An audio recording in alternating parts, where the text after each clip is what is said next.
I'll admit it. I can get a little fired up when it comes to the really bad tactics and strategies that other people teach on how to generate referrals. And for this episode, I'm going to break down a few of them.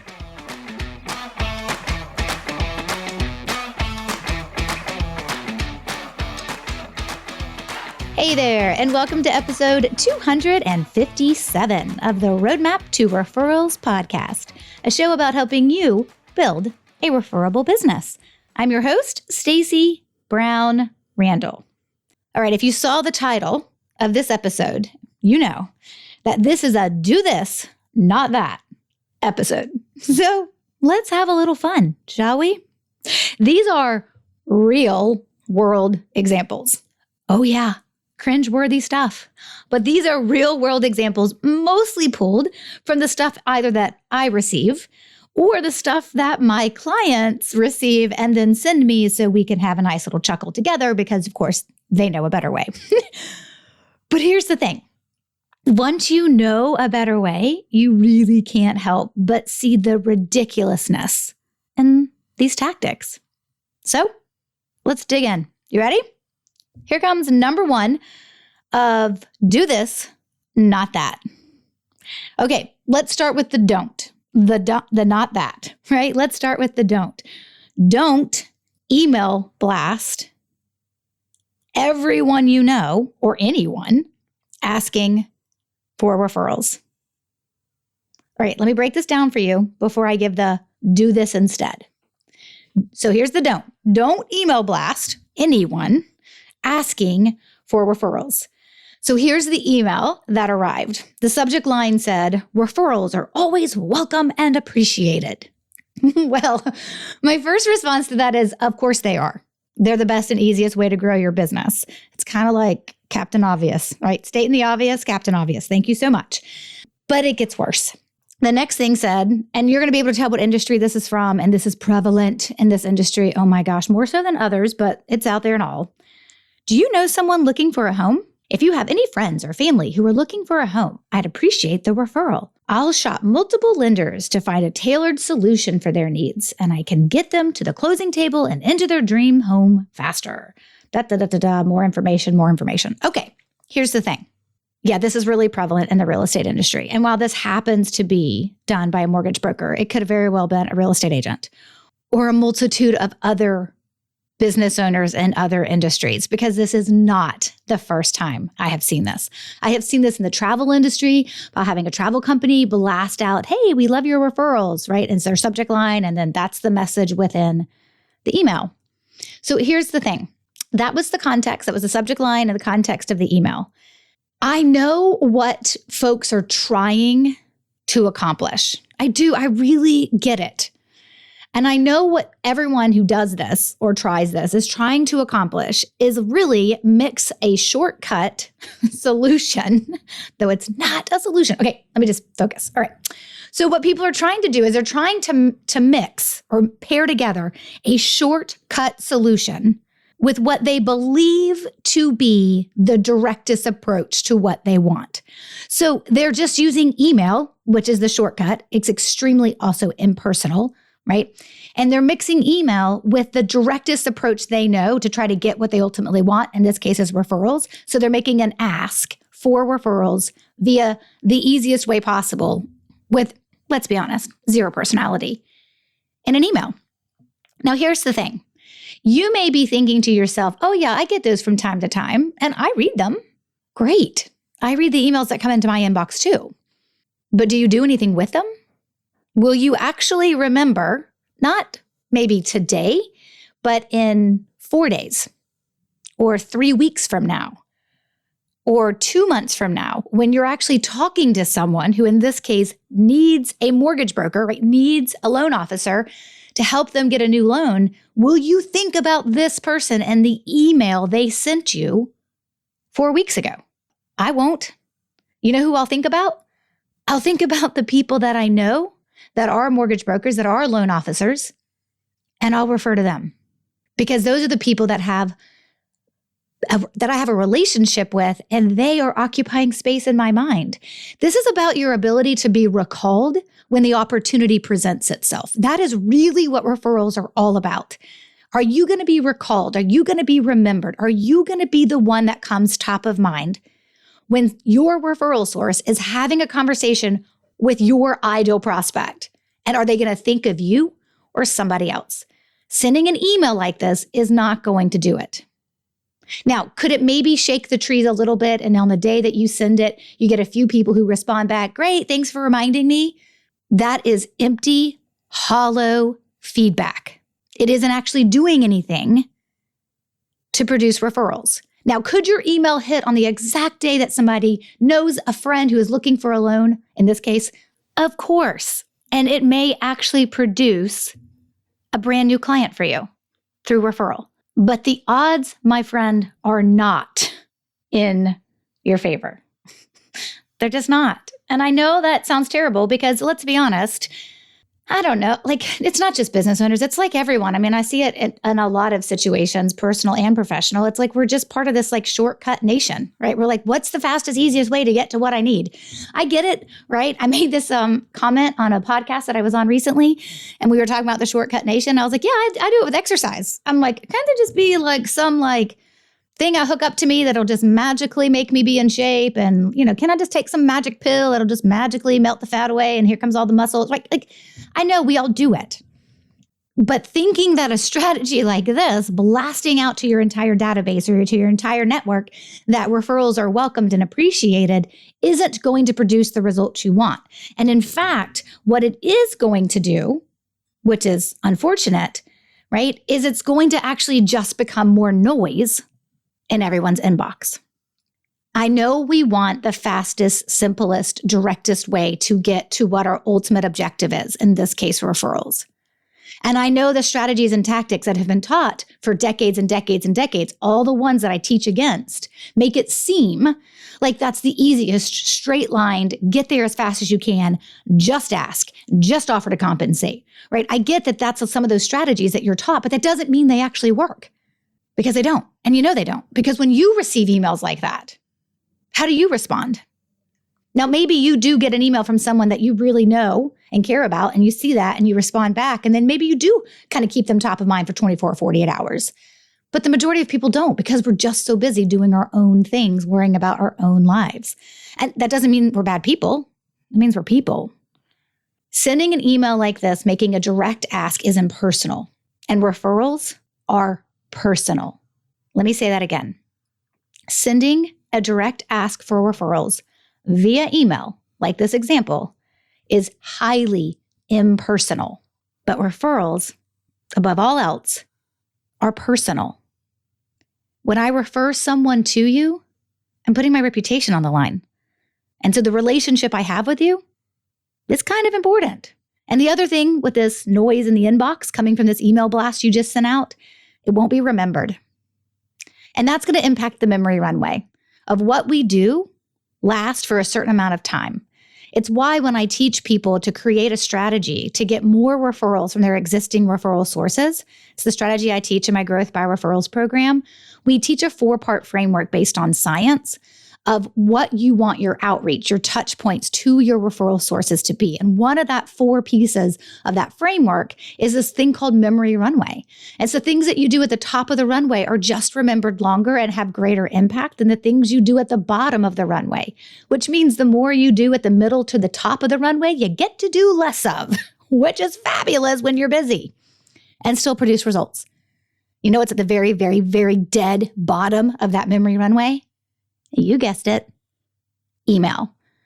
I almost never let a client create a strategy to do outreach to their existing referral sources through their touch points that's going to contain emails. Never going to happen. And if they do it, they're probably going against what I told them to do. Okay, so what should you do instead? If you are at a place where you are willing to hit send on an email like this, blasting out your request, your ask for referrals, then more than likely you're out of place of mind where you're just looking to take some action. Now, what I'm going to tell you to do instead will not feel like you're taking as fast of action as a blast email. But that blast email didn't work, so what does it matter that you took fast action? What should you do instead? Write thank you notes. Yes, there are specific ways that I teach people to write thank you notes when they receive referrals. But in this case, what I'm telling you to do is resist the urge to blast out to your entire database that you're open to referrals and maybe pick 5, 10, 20 people a week and just write a thank you note that you appreciate them being a part of your network. You appreciate them being a part of your business journey. You just appreciate them being a part of your world. And don't say anything else in the card. Just thank them for being a part of your world. Maybe you send 5 a day. Maybe you send 5 a week and you just do 1 a day. It doesn't matter to me, right? But resist the urge to mass blast out everybody, to become more noise in their inbox and be annoying, and do something that's actually going to have impact, that will be highly personal. And that, my friend, is writing a thank you note. Be remembered. Okay, that's our first do this, not that.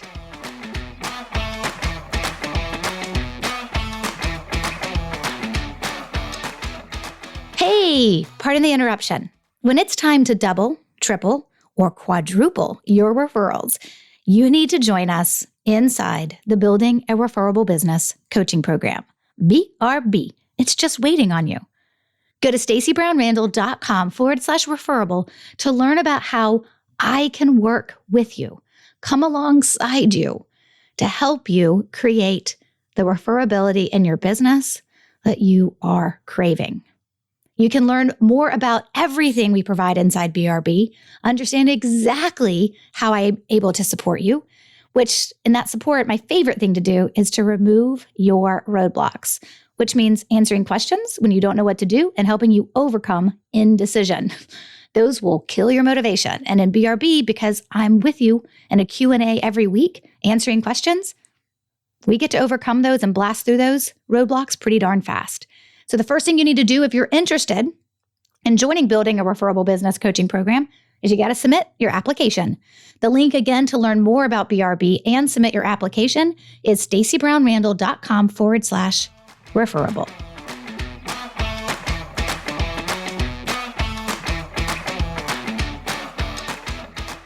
Okay, we're back with do this, not that, number 2.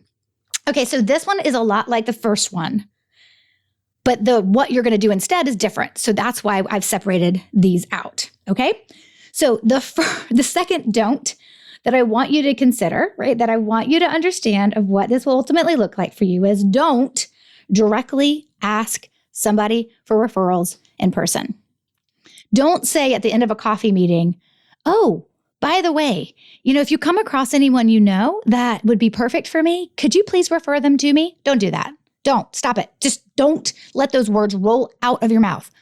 Push them back in and push them down and just expel them from your system because it's not doing you any good. All it's doing in that moment is making the situation awkward and uncomfortable, and the person all of a sudden think, great, now I've got homework to do because I got to think of somebody. Or you're making them feel awkward and they're like, oh yeah, okay, let me think about some folks and I'll get back to you. And they never do. You know it, I know it, we all know it. So if you're not supposed to directly ask in person for referrals ever, actually you're never supposed to ask. First one was don't do it in email. Now I'm telling you not to do it in person. What can you do in person? Right? What can you do? And what should you be doing from a referral perspective when you're in person with folks? Okay, you ready for this? It's going to sound a little bit backwards like the first one did, but what should you do instead? Ask how you can help them. Record scratch. What? It's true. People believe that for someone to refer to them, they have to know everything they do. They have to understand all the services they have, who their ideal clients are. They have to understand how they work, all the things, right? And while some of that is important, yes, like I need to know you're a real estate agent and not believe in my head you're an interior designer. That's weird, right? Like I need to know what you do to be able to know who I could potentially send to you. But at the end of the day, I don't need to know everything. And that isn't what's actually going to propel me in the moment to consider, right? It's not going to move me in the moment to consider referring you. What will is the relationship we have. And the fastest and the best way to build a relationship with someone is to actually make that relationship about them. So ask them how you can help them. And then guess what? Novel concept, listen to the answer and actually think the things that they're sharing with you, how can you help them? Like, can you make a book recommendation, right, for this problem they're struggling with? One of my favorite things to do, and this was years ago when my kids were younger. I do it now, but not as much. But when my kids were younger, I was like, how many books on parenting can I consume, right? Because my ultimate goal was just to raise kids that weren't brats. Like how do I raise kids, right? And do it well. And so I was constantly reading books. And when I was a one-on-one productivity and business coach, my main target of who I worked with were business owners who were also parents. I was constantly making book recommendations. Now, you would have thought in that moment, well, that's your job, Stacey. You're their business coach. I wasn't their parenting coach. But when we would have conversations and they would make mentions of something they were struggling with outside of what we were doing in a business relationship, I would make a recommendation. And sometimes I go get the book and send it to them. That's building relationship. That's impacting how much space you occupy in their mind. That is helping them. That's the question I need you to ask. How can I help you? Anything you're struggling with right now that maybe I can help you solve? You may not be able to help solve it, but you asked. And if you're genuine about it and authentic about it, and you're actually listening to the answer and you show that you care, ding, ding, ding. That's when you look like a real human that somebody actually wants to think about, remember, and invest in down the road. So don't be asking people for referrals. Ask how you can help instead. Okay, number 3. Here's our third don't, our final don't. Don't you dare believe the hype that you need to be, air quotes, freed from inconsistent referrals, end air quotes, by some other sales tactic or lead generation. Again, as I mentioned in the beginning, I get email things from my clients and even some people who are prospects, they're considering working with me. And then they have a conversation and then they start seeing all these bad tactics and oh my gosh, look what I just found. I'm like, yes, I know. It's out there all over the place. And I had somebody recently that forwarded me an email and the line in there was, let us free you from inconsistent referrals by, and then it was fill in the blank as to whatever their lead gen, SEO, pay-per-click, I don't know, make 30,000 LinkedIn appointments for you, fill in the blank, right, of some other lead gen tactic. Now, I will always be the first one to tell you, you need diversification in how you bring in clients to your business. Always. I don't just bring in clients in one way. There are multiple ways that I bring in clients. Now, I don't mean multiple I've got 7 or 10 ways. I've got 3, maybe 4, right? And some of them are a little bit easier to control than others. And some have strategies behind them, like my referral generation, and others don't, like Amazon deciding that this week they're going to highlight my book, and so a bunch more people buy it, right? So the reality of it is that you need diversification. I'm not against you doing other things to bring in business, bring in new clients. I'm against you doing things that A, don't work, and you're not paying attention to it, and you're just stuffing money into the black hole, right? And B, the things that actually won't mirror how you want to run your business. I had a company reach out to me one time and they wanted to talk about doing referral generation for their sales team. And they spend an insane amount of money. We're talking a couple commas every month on lead gen. And the conversation we had was, can you redirect any of that towards referrals? Supporting your team to get them the training that they need to make sure that you've got the strategy in place to support them. Because they already shared with me what that was actually producing for them and how well or not so well, right? Closing ratios and things like that. And it just got me thinking that there's a lot of hype out there of the things you need to do from a lead gen perspective that work partially okay, that then we lean into and dive into more because we just don't take the time and the energy to find other ways to grow our business. I don't need referrals to be the only way you bring in clients. If you want it to be, awesome. I don't need it to be. And I think it's actually really smart to have some diversification in this, in your prospecting and your marketing and in your sales. I think that's actually smart. Again, a couple of ways, not dozens of ways. But I do think if you're going to make the decision that you want referrals to be a part of it, you're going to have to treat it like anything else you spend money on to generate business. Now, maybe you're not going to ever spend nearly the same amount of money in referrals that you would spend, paying somebody to manage your Facebook ads on a monthly basis. You're paying the Facebook ads manager and then you're paying for the ads. I'm not talking about that kind of money, but you are going to have to be willing to put time and resources and energy behind creating a referral strategy in your business. So when people come along and they say to you, let me free you from the inconsistent referrals, and you think to yourself, yeah, my referrals are inconsistent, save me. Guess what? Here's the do. Here's what you do instead. You need to recognize that inconsistent referrals can be consistent, but you got to have the right framework and you still got to be willing to do some work. So if you find yourself thinking, yeah, my referrals are inconsistent, I probably need to be looking at something else. Okay, maybe, but more than likely what you need to be doing is figuring out, well, what are you doing to help your referrals move from inconsistent to consistent? What does that look like for you? What are you doing? What are the strategies? What are the tactics? And if you have a team, what's your team doing? Because referrals cannot be left to chance. I mean, they can, and then they're inconsistent, and then you just don't pay attention to them, and then you wish you had them, and you don't. But they can be a viable way for you to grow your business. So don't get caught in that trap or believe the hype that you need to be freed from your inconsistent referrals by some other lead gen strategy. Instead, recognize that inconsistent referrals can be turned to consistent referrals with the right framework, and you putting in the time and energy to make it happen. I hope you enjoyed this episode as much as I did. You guys know I always love it when I get a chance to do a little ranting and a little soapboxing, right? We did 3, do this, not that. Hopefully there's one in here you will implement today. I certainly hope so. The show notes link for today's episode is staceybrownsrandall.com/257. That's 257. And Stacey has an E. All right, coming up next week is episode, 258, because that's how numbers work. And we're talking about power referral sources. Do you have one? Do you know what one is? We're going to talk about it. Until then, you know what to do, my friend. Take control of your referrals and build a referable business. Bye for now.